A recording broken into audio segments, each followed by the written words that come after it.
Hola chicos, ¿cómo están? En esta primera clase vamos a ver todo lo que refiere al concepto de la cata y todo su aspecto psicofisiológico, cómo se logra esa tan ansiada cognición y esa memoria sensorial. Los invito a disfrutar de la clase. Bueno, vamos a comenzar con la primera clase.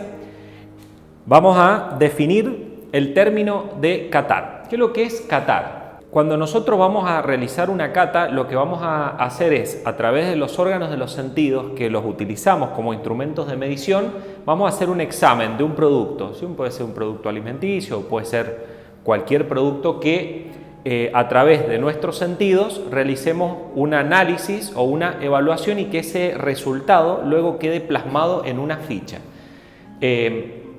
Por lo tanto, es muy importante tener en cuenta que como nuestros sentidos van a ser los instrumentos de medición y luego lo que percibamos a través de esos sentidos se tienen que traducir a una ficha, es allí donde radica siempre el problema de la cata.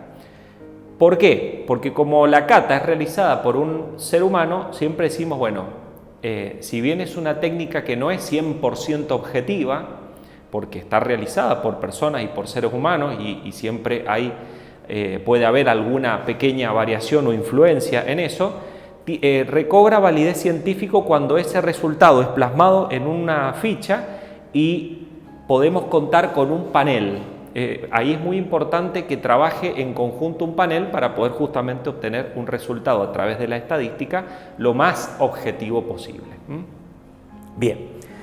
¿Qué es lo que vamos a hacer? Hemos resaltado algunos conceptos, como decíamos al principio de la definición, trabajo de nuestros órganos de los sentidos a través de un examen, de una evaluación, y lo que vamos a tratar de buscar son diferencias, aptitudes, apreciaciones, algunos por allí parámetros descriptivos del producto o inclusive también algunos defectos. ¿Dónde está el mayor desafío de la cata? En poder traducir todo eso que estamos percibiendo a través de nuestros sentidos en un resultado, en una ficha, en un número, en una escala, y que luego eso pueda ser procesado a través de alguna técnica estadística para que el resultado obtenido sea, como decíamos, lo más objetivo posible. Entonces, ahí es donde muchas veces radica la dificultad, ¿no? En esa traducción de aquello que percibimos por los sentidos, ya sea en palabras o en una escala numérica, ¿no?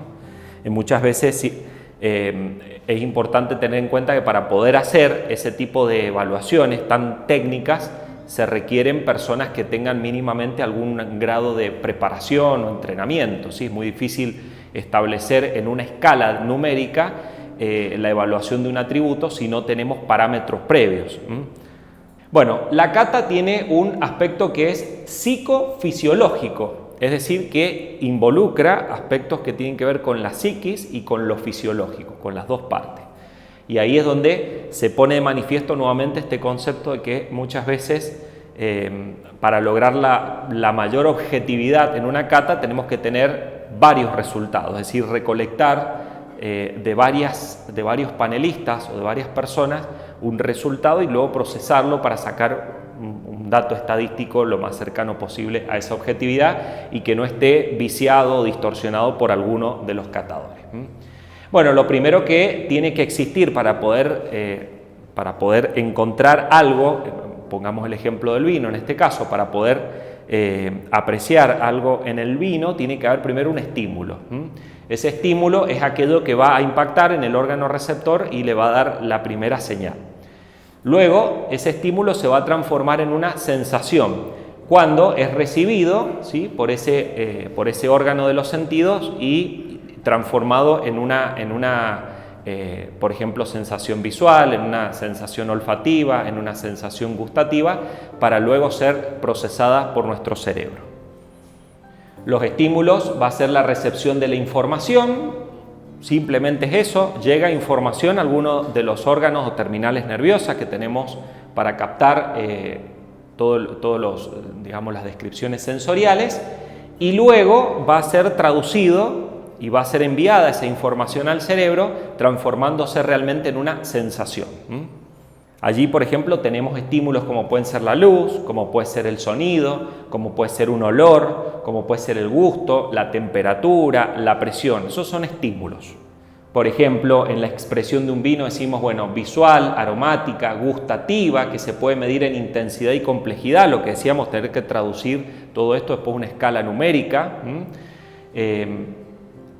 La cantidad de estímulos va a definir también nuestra capacidad de sentirlos y percibirlos. Bueno, eso también requiere de mucho entrenamiento, dependiendo la persona que está realizando la cata y cuánto entrenamiento tenga, porque muchas veces se prepara o se entrena a un catador para un determinado atributo. Vamos a evaluar solamente la parte olfativa y muchas veces se lo entrena específicamente para eso, o puede ser que tengamos personas capacitadas, especializadas o entrenadas en una amplia variedad de estímulos y bueno, y podemos hacer una cata casi compleja. Bueno, la percepción es cuando ya hacemos una toma de conciencia de eso que estamos, de ese estímulo que ha llegado a algún receptor sensorial. Cuando tomamos conciencia es cuando recién hemos percibido, ¿sí? Todo esto se va dando pero en forma de milisegundos, es muy rápido.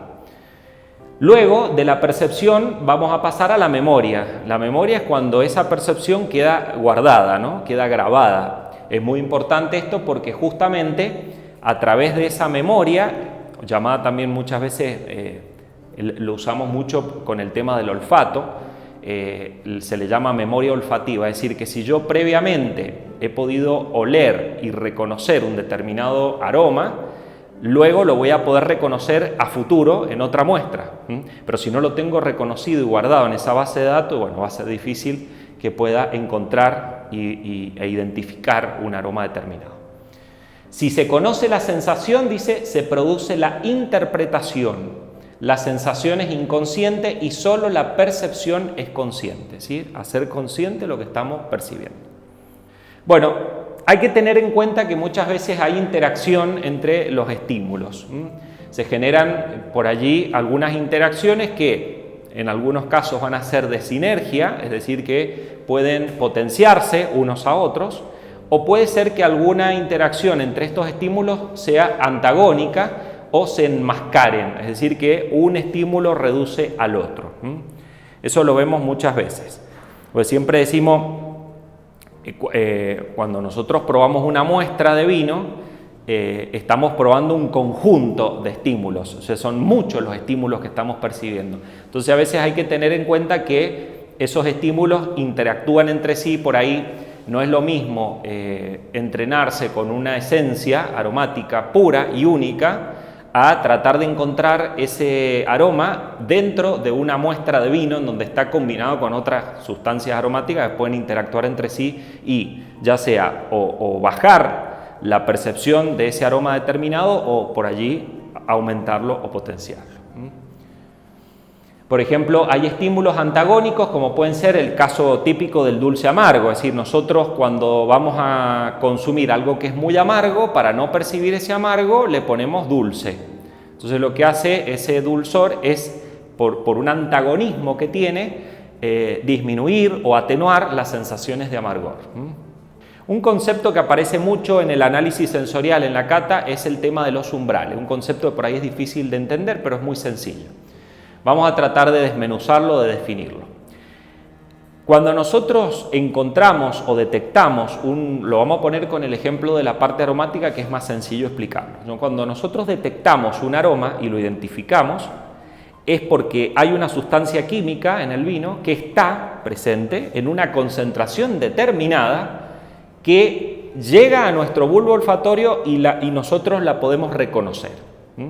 Bueno, esa cantidad de esa sustancia, ese es el umbral. Vamos a ver que hay distintos tipos de umbrales. Es la cantidad, la concentración que tiene que haber. Yo para percibir que algo es dulce, tiene que tener un grado de dulzor. Y ese grado de dulzor, ese es el umbral. Cada persona o cada ser humano tiene umbrales distintos. Porque eso tiene que ver mucho con nuestros hábitos, con lo que estamos acostumbrados a hacer en el día a día. Hay personas que no reconocen fácilmente lo dulce porque están acostumbradas a consumir permanentemente cosas muy dulces y eso va haciendo que el umbral de dulzor sea muy alto en esas personas. Quiere decir que tengo que tener una concentración de dulce muy alto para que él diga esto es dulce. Ese es el umbral, para que entendamos, es la concentración. De ahí hay como distintos tipos. Tenemos el umbral de sensación. El umbral de sensación va a ser la cantidad mínima del estímulo que es necesaria para que provoque en nuestro organismo una sensación. Recordemos, una sensación. No sabemos qué es lo que es. ¿Vieron cuando por ahí, bueno, probamos una muestra y decimos, siento algo pero no sé qué es lo que es? Ese siento algo o siento un aroma pero no sé qué es lo que es porque alcanzamos el umbral de sensación pero no hemos logrado el umbral de identificación, que es el que sigue, el que le sigue. Tiene que haber una concentración mínima primero para estimular nuestro sentido y luego tiene que haber una concentración un poquito más arriba de cada compuesto, los umbrales son como propios de cada sustancia, para que lo logre identificar. Entonces, ese es el umbral de sensación, cuando logra estimular alguno de nuestros sentidos sin necesidad de identificar qué es lo que es. Luego aparece el de identificación, es cuando esa concentración mínima es tal que yo ya logro identificar y digo, esto es olor a banana. Es porque la molécula que está presente en el vino y que se ha evaporado y ha llegado a través de nuestra nariz al bulbo olfatorio, está en una concentración tal que superó el umbral de identificación, entonces ahora sí puedo decir esto es olor a banana. Antes dije, esto tiene olor a algo, pero no sé qué es lo que es. Ahora digo, tiene olor a banana. Entonces, primero se produce el umbral de sensación, que es el que estimula nuestro sentido. Segundo, se produce el umbral de identificación. Y esto es muy importante porque esto se trabaja, esto se entrena, como decíamos, se entrena y también está muy relacionado a los hábitos cotidianos del catador. ¿Sí? Vamos a tener cada uno por nuestra fisiología, nuestras costumbres, lo que hacemos en el día a día, distintos umbrales. Por eso es muy importante cuando uno hace una cata, hacerlo con una variedad de personas, ¿no? Bueno, después aparece un umbral que para que lo entiendan también lo vamos a explicar muy sencillo. El umbral de diferenciación. ¿Cuál es el umbral de diferenciación? Es la concentración que tiene que haber entre dos muestras, ¿sí? Entre dos muestras de vino, es la concentración que tiene que haber distinta entre dos muestras para que yo logre identificar que una es diferente a la otra. Por ejemplo, en un mismo vino, esto se puede entrenar también. Yo agarro un vino y quiero saber cuál es el umbral de diferenciación con respecto al dulzor. Entonces, yo le voy a tener que poner a un vino una determinada concentración de azúcar, pongamos un ejemplo, 3 gramos por litro. ¿Cuánto necesito ponerle al segundo vino para que la mitad del panel, esto se considera siempre que el umbral es cuando la mitad de un panel entrenado lo logra definir? ¿Cuánto es la concentración de azúcar que yo le voy a tener que poner al segundo para que la mitad del panel reconozca que es más dulce que el primero? Ese es el umbral de diferenciación. Es la cantidad mínima que tiene que haber de diferencia entre dos muestras para que el panel o la mitad del panel logre identificar las diferencias. Y luego aparece un umbral de saturación. Eso se da cuando la concentración de esto que estamos percibiendo, ya por más que aumente la concentración, ya no vamos a identificar ni diferencia ni nada, es decir, se satura. Esto pasa muchas veces también cuando hay algún atributo que está exageradamente en una muestra y eso nos provoca en alguno de nuestros sentidos una saturación. Nos decimos, bueno, ya está, ya por más que tenga, estamos como, puede pasar por ejemplo con una muestra que tiene mucho dulzor, mucho nivel, volvemos al ejemplo del azúcar, que es muy común, tiene mucho azúcar. Bueno, llega un momento que por más diferencia que haya, no sé, entre supongamos un vino que tenga 180 gramos por litro de azúcar y uno que tenga 200 y probablemente ya esa diferencia ni siquiera les permite a usted darse cuenta que uno es más dulce que el otro. ¿Por qué? Porque pasamos el umbral de saturación. Ya se saturó la percepción. En todas estas técnicas siempre trabaja, por supuesto, la cognición, porque como todas estas sensaciones percibidas a través de nuestros sentidos viajan al cerebro para poder ser identificadas y para poder ser percibidas, reconocidas, trabaja la cognición. ¿Cuándo vemos que ha llegado ese nivel de cognición? Cuando hemos reconocido, hemos comprendido lo que estamos percibiendo, ¿sí? Cuando la persona o el catador ha comprendido ese atributo, ese parámetro que está percibiendo, bueno, ahí se ha logrado el nivel de cognición. Es el nivel más alto de procesamiento de la información y es el que realmente vale porque es el que queda guardado. Es decir, todo eso es lo que va ayudando a enriquecer el entrenamiento. Es decir, cuando un panelista se entrena, se tiene que entrenar con muchas muestras y es la forma en la que va aprendiendo. ¿Por qué? Porque va trabajando desde la cognición y luego se le hace mucho más fácil poder evaluar muestras. ¿Sí? Uno aprende a catar o analizar un vino catando y analizando vinos, por ejemplo.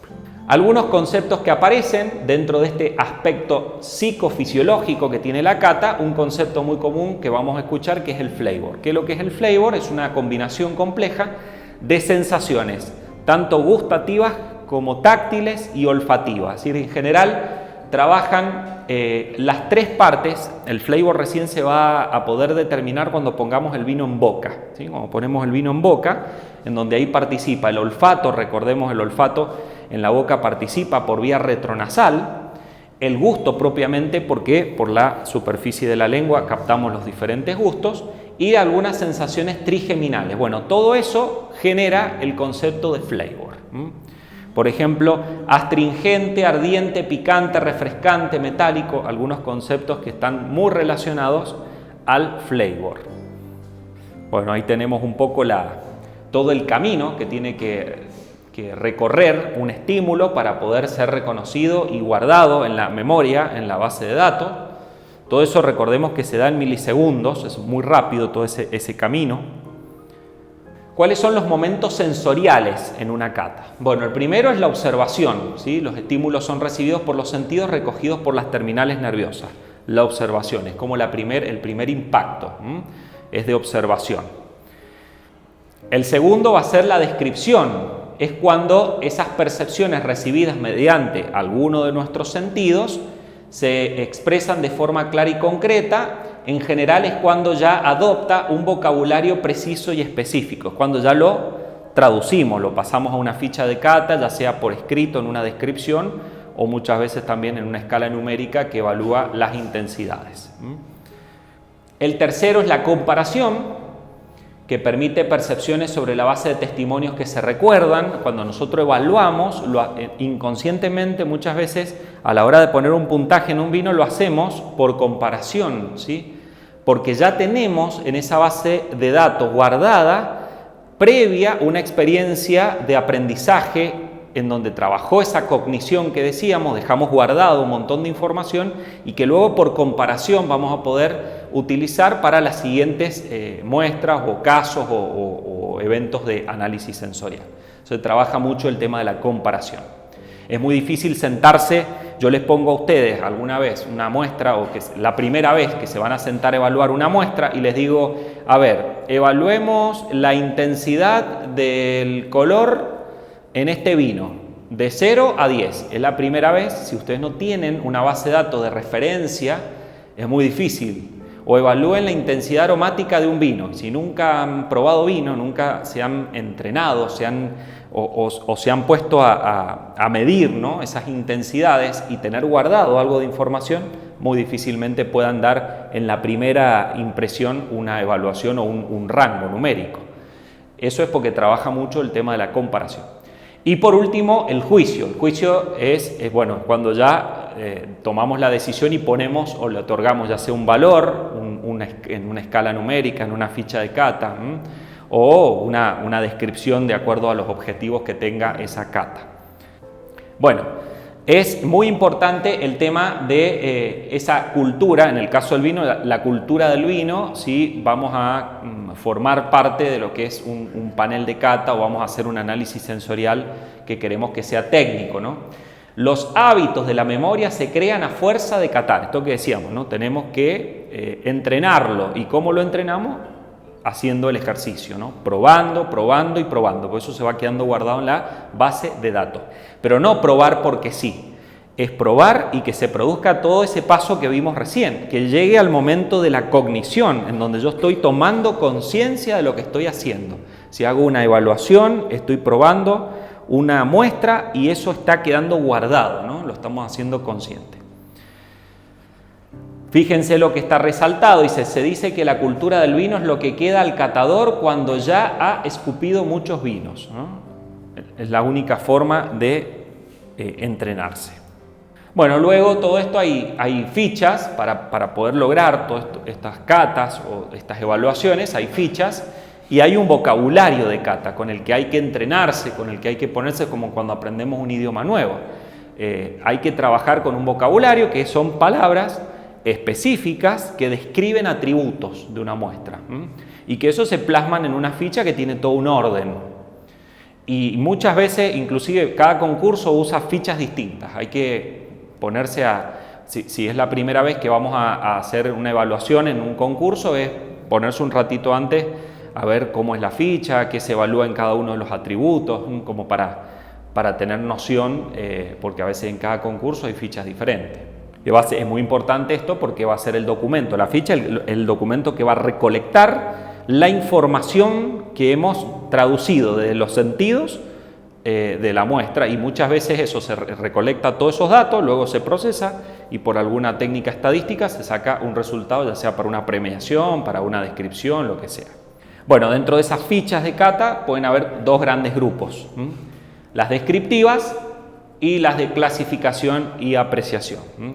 Estas últimas describen las características de un vino otorgándoles una puntuación, son las más utilizadas por allí en los concursos, ¿sí? Cuando hay que dar un puntaje numérico, se usan las de clasificación y apreciación.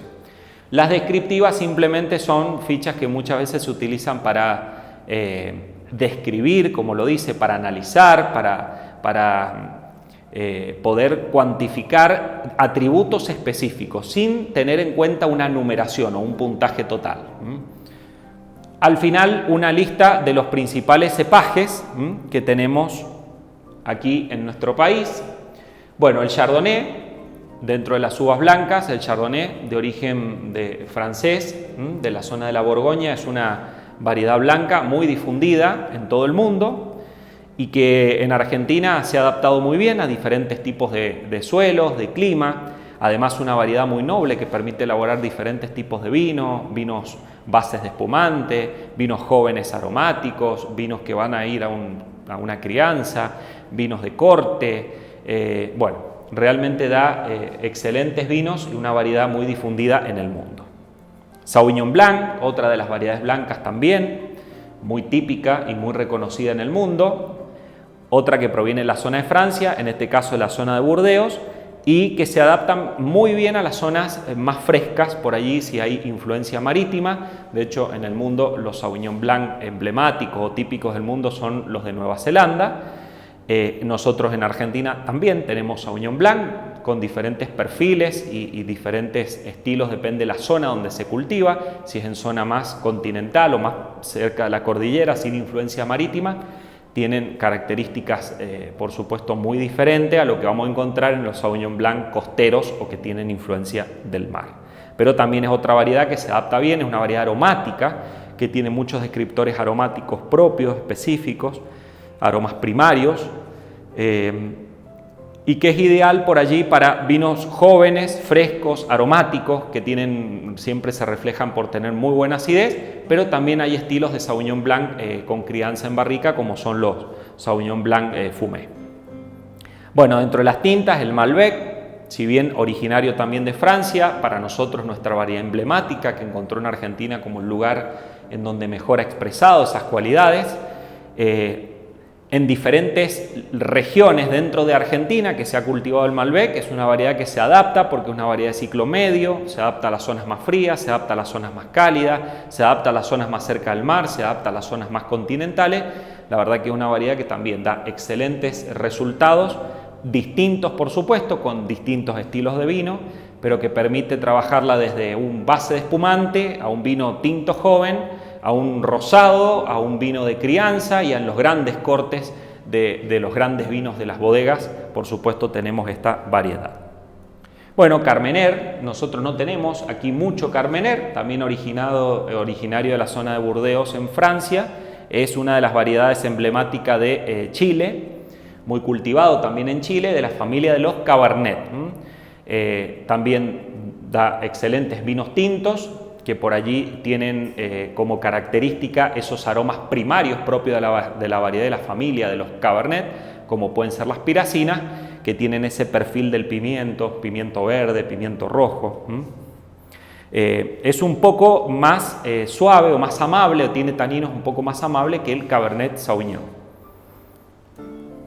Bien, esto ha sido todo por esta clase, espero que les haya gustado, nos vemos la próxima.